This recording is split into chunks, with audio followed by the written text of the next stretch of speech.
Credenciamento é sempre um tema pouco polêmico em razão das novidades que a gente tem, em razão dos interesses de credenciamento que o pessoal tem apresentado para a gente também. E pessoal, hoje a gente vai falar sobre credenciamento, que é uma espécie de inexigibilidade, né?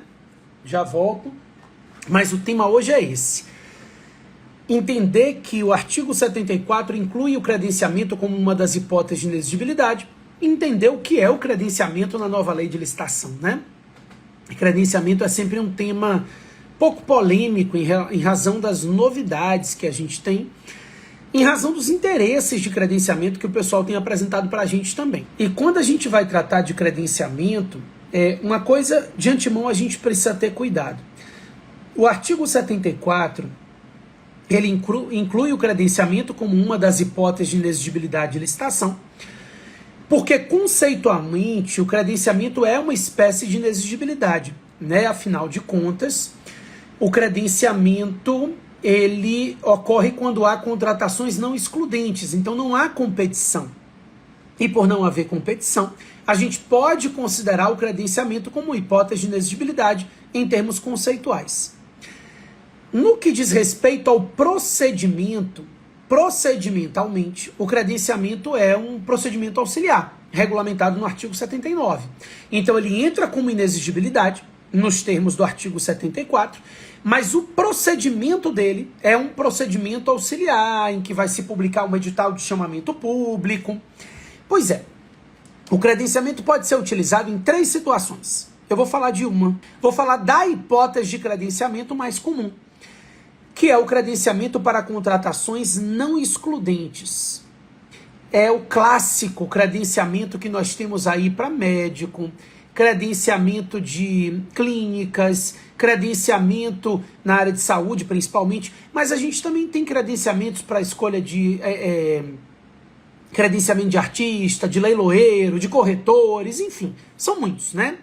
A lógica do credenciamento nesse caso é que está se fazendo uma contratação, está se fazendo um procedimento para uma contratação que é não excludente. Ou seja, a contratação de um não exclui a contratação de outro. Então, por exemplo, determinado município vai abrir um credenciamento para laboratórios.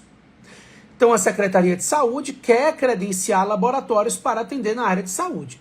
Se um laboratório tiver interesse, ótimo, eu credencio um.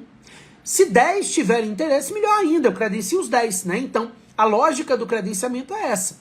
Um não impede o credenciamento dos outros. O fato de eu credenciar um não impede o credenciamento dos outros. Então, eu posso fazer vários credenciamentos ao mesmo tempo. Então, eu posso credenciar 30 laboratórios. A ideia aqui é o seguinte. No credenciamento, nós temos, primeiro, um edital de chamamento público. No procedimento preparatório, eu preciso definir os requisitos mínimos para o credenciamento. Então, CRM, tem que ter um médico responsável, tem que ter o exame tal e tal. Enfim, eu vou definir ali os requisitos mínimos. Eu tenho que definir o valor é fixo. Então, eu vou fazer um credenciamento de laboratórios. Qual é o valor que eu vou pagar? Tal exame é X, tal exame é Y, tal exame é Z. Valor, tabela SUS, tá?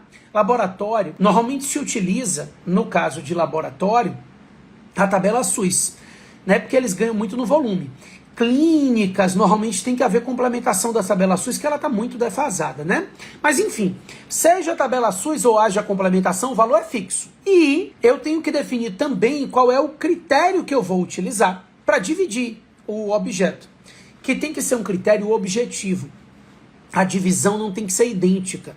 Por exemplo, na área de saúde e laboratório, normalmente eu tenho critérios de regulação que tomam por base a região, né? Então, eu tenho tantos laboratórios numa região, eu vou dividir dentro daquela região. Não faz sentido eu fazer um paciente atravessar um município, sei lá, de 3 milhões de habitantes para atender uma igualdade exata de contratos com cada um.